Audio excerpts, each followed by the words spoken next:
recording? Yeah. Oh, not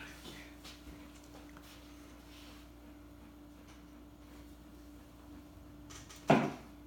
I didn't see you there. Hey, what you do? Get out of here. This is my studio. Get out. Oh. Oh, great.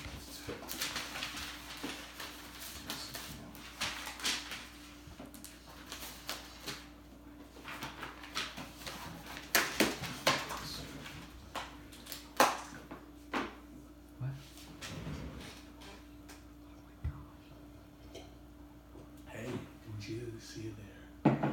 Welcome to European History Course Crash. I am John Pink.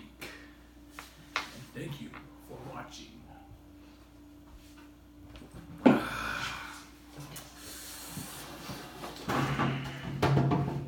So anyways, after the revolutions of 1830 and 1848, Europe managed to largely uphold its conservative status.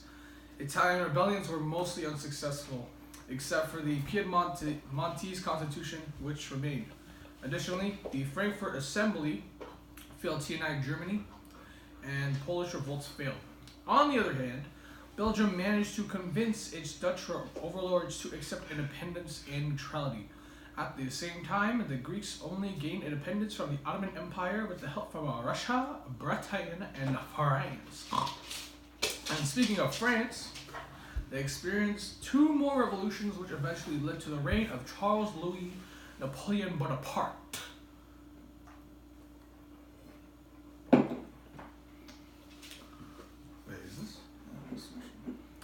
On December 2nd, 1852, Louis Napoleon took on the title of Napoleon III. He then led an authoritarian monarchy. Napoleon was the type of leader that believed in using government resources to stimulate the national economy and industrial growth.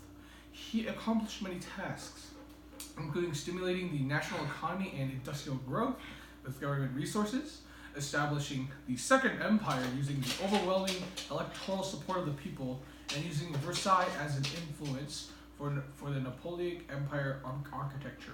However, his most significant domestic project was the construction of railroads, canals, and roads, new hospitals, and free medicine for workers, better housing, as well as better housing for the working class. Napoleon also did some reconstruction in Paris with the help of Baron Haussmann. The city of Paris was modernized with broad boulevards, circular plazas, a new water supply, and gas lights, to name a few. Under Napoleon's rule, liberalism, the idea of allowing for the total freedom of the individual in politics, government, and the economy grew. What the heck is this?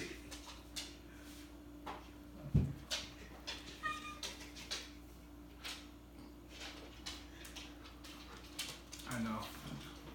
So good on old chicken. So it's raining chicken down here. This was supported by Napoleon's trade unions and the right to strike. Both renovations to his state and freer policies allowed him to gain the support of his people and, thus, support for the empire. Another major event that occurred under Napoleon's rule was the Crimean War. The Crimean War of 1854 and 1856 began over the argument over the holy Christian places in the Ottoman provinces in Palestine between Russia and the Ottoman Empire at first. In 1850, Russia demanded the right to protect the Christian shrines, and when the Ottoman Empire refused, the Russians invaded Moldavia and Wallachia. The Ottoman Empire tried to resolve things over negotiations, but all that failed. The Ottoman Empire declared war on Russia on October 4th, 1843.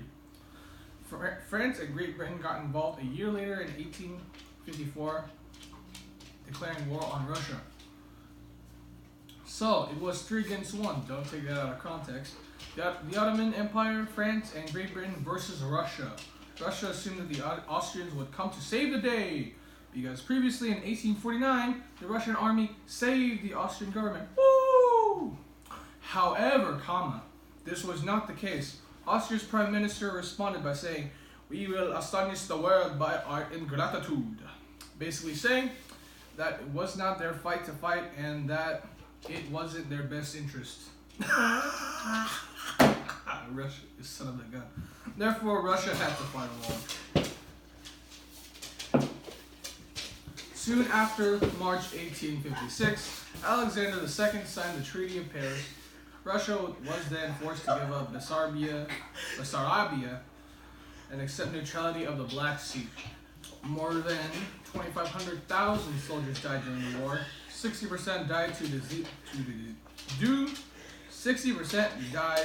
to diseases. Thanks to Florence Nightingale and her strict hygiene policies, many lives were saved, particularly in Britain. She also led for many middle-class women to have a good nursing profession. As a result of the Crimean War, the balance of power of Europe was destroyed, and the Consulate of Europe died.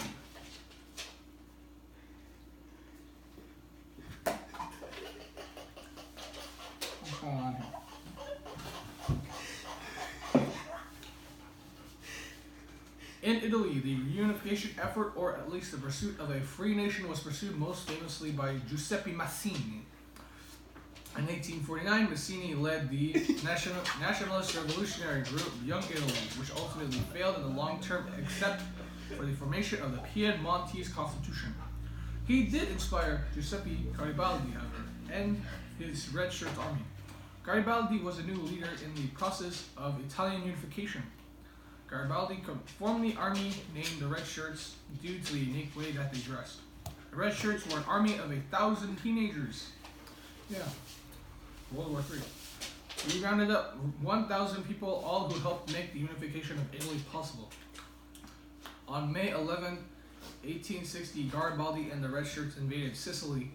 Although they were very outnumbered, at the end of the day, most of Sicily was under Garibaldi's control.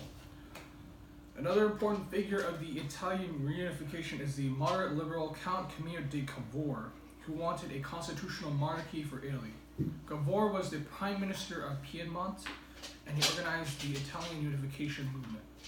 He depended on French support because he knew the Italian military would have no chance against the Austrians, and came to an agreement with Napoleon III in 1848.